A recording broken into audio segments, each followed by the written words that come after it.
Okay, this lesson is on multiplying decimals. How to multiply decimals. Step 1, you're going to decide if your answer is going to be positive or negative. I put that first because it's very easy to forget. So you want to go ahead and decide so you don't forget at the end. Step 2, multiply as if the factors were whole numbers, so multiply normally. Step 3, you're going to count the total decimal places in the factors.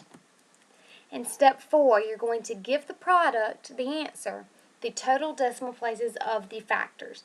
If that confuses you, we will go over it as we do our examples. Remember, you do not have to line up decimals when you are multiplying. You do have to do this when you're adding and subtracting. Example number 1, 1.8 times a negative 5.1. First, you're going to set the problem up. Just set it over to the side. Now, you also see that these are lined up, but you do not have to line them up. It just worked this way because they have the same amount of numbers after the decimals. The first thing we're going to do is decide what the sign of the product is going to be.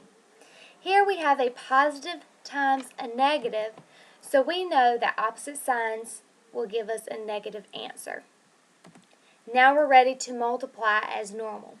So starting with our 1, 1 times 8 is going to give us 8. 1 times 1 is 1. Add a 0, move on to the 5. 5 times 8 is 40, carry your 4. 5 times 1 is 5, plus 4 is 9, sorry. Okay, now we're going to add just like normal. 8 plus 0 is 8, 1 plus 0 is 1, and 9. Bring it down. Now, our answer is not a negative 918. We have to deal with our decimals. So we're going to count the amount of numbers to the right of the decimals in the factors.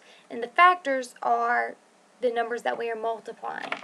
So how many numbers are after the decimals? We have 1, 2. There's 2 numbers after our decimals. So we're going to count 2 decimal places over in the product to give our answer. Move it 2 over, and that is going to give us a negative 9 and 1800ths. That is our answer. Example number 2.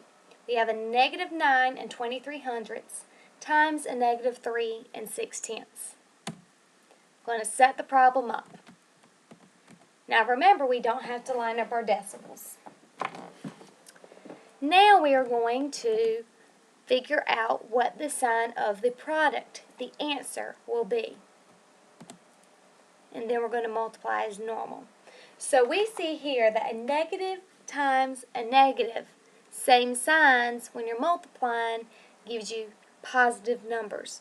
So this answer is going to be positive. Now we're going to multiply as normal. 6 times 3 is 18, carry your 1.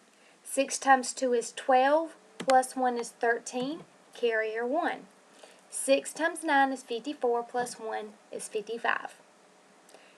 Moving on over to the 3, but we have to add a 0. 3 times 3 is 9. 3 times 2 is 6. And 3 times 9 is 27. Add like normal, multiply like normal. 8 plus 0 is 8. 9 plus 3 is 12, carry your 1. 6 plus 5 is 11, plus 1 is 12, carry your 1. 7 plus 5 is 12, plus 1 is 13, carry your 1.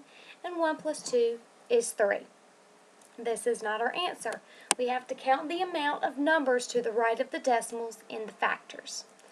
So to the right of the decimal we have 1, 2, 3 numbers.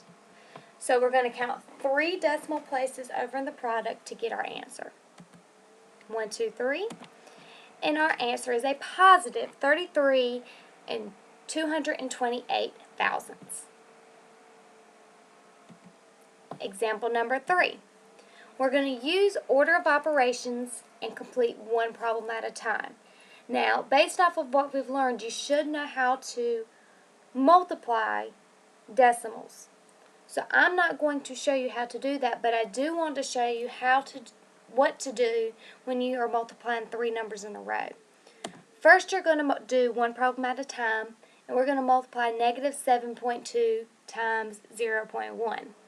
When we do that, negative times a positive will give us a negative 0.72, 72 hundredths. We're going to now bring down our last number, and we have our new problem. When we multiply those together, negative times a negative gives us a positive 72. Do one problem at a time, just like order of operations.